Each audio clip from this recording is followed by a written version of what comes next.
Now, today we have, of course, and all this week been looking back at the 5-year, and I hate to call it an anniversary really, but that's what it absolutely is, 5 years since the pandemic, and we're asking what impact it had on the nation's health. For many, COVID is a short-term illness, but for some, it can be a chronic condition. Around 2 million people is the estimate that are living with long COVID in the UK. There's no cure, no treatment that works for everyone, but they get extreme tiredness, joint pain, dizziness, breathing conditions.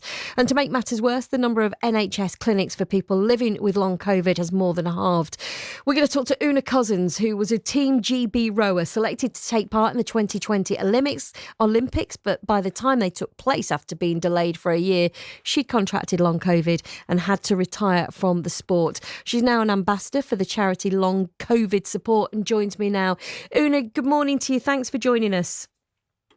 Good morning. Thank you very much for having me on. Oonagh, take us back to when you actually had COVID. Were you very poorly?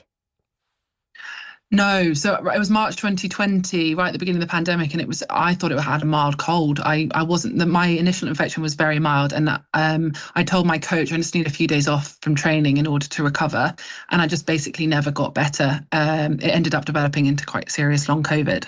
It's quite interesting, though, that it wasn't that you had a really bad blast of it. It was almost unnoticeable. So when did you realise that you weren't just run down, that you were having symptoms that were affecting you day to day of long COVID?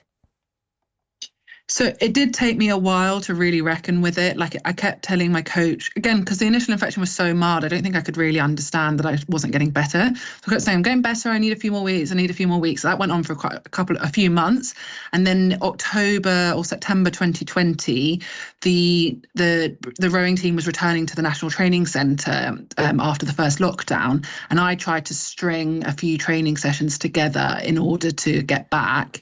And I ended up crashing really hard. And it was then that I was like, wow, I'm really, really sick. And the postponed Olympics was taken off the table as an option. And only then did I really reckon with how sick I was. And actually at that point, I was only able to do kind of sustainably like 4 hours of basic daily tasks, so kind of cooking, cleaning.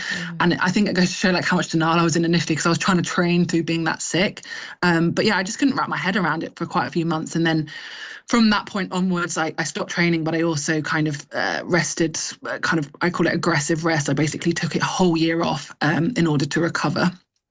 But that year off had to be extended. You've been forced to retire from athletics because of long COVID, haven't you? Yeah.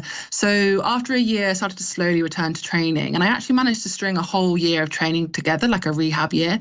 But then as I was rejoining the team, so this is like 2.5 years later, I'm finally rejoining the GB rowing team. I think I'm back and I'm ready to kind of try and get selected for Paris. I ended up having a massive relapse and kind of going right back to square one and being really, really sick again.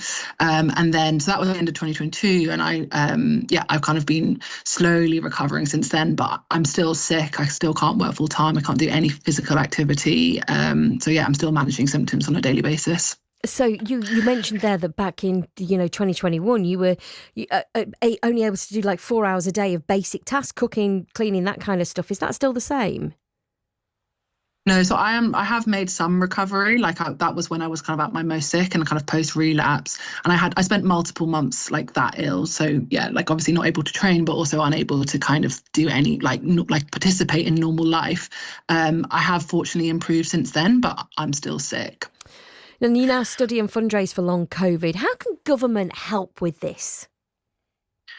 Fundamentally, what we need is biomedical research into treatments. And there has been a lot of research that's done since the beginning of the pandemic. We have a much better, since the start of the pandemic, we have a much better understanding of what's going on in long COVID, but we haven't got to the point where we're looking into treatments yet. And the kind of political will and the momentum has run out, because there's this misconception that kind of the pandemic is over, but there's actually still 2 million people who are sick, and people are still developing long COVID. The risk is lower in the vaccinated population, but people are still developing it. So the burden of long COVID is actually probably creeping up rather than going down, because there's all these people who are not getting better and people are still developing it. And so what we really need is we need investment in research in order to find treatments and to get people the healthcare they need. These people want to re-engage in life. They want their lives back, but they need help, and they can't do it without that research. Oonagh, I know you've got to move on to your next interview. We've got you on a conveyor belt across the BBC, but thank you so much for your time. One last 10-second answer. Is it hard for somebody to get disability benefits if they're suffering from long COVID? Yeah, it's proving very, very difficult. It's not recognised as the disabling condition that it is. We really need progress on that. Thank you so much for your time, Oonagh. All the very best. I hope you see some more improvements as time goes on. And as she said, the investment needs to come in. It needs to be recognised as something that's worthy of getting disability benefits.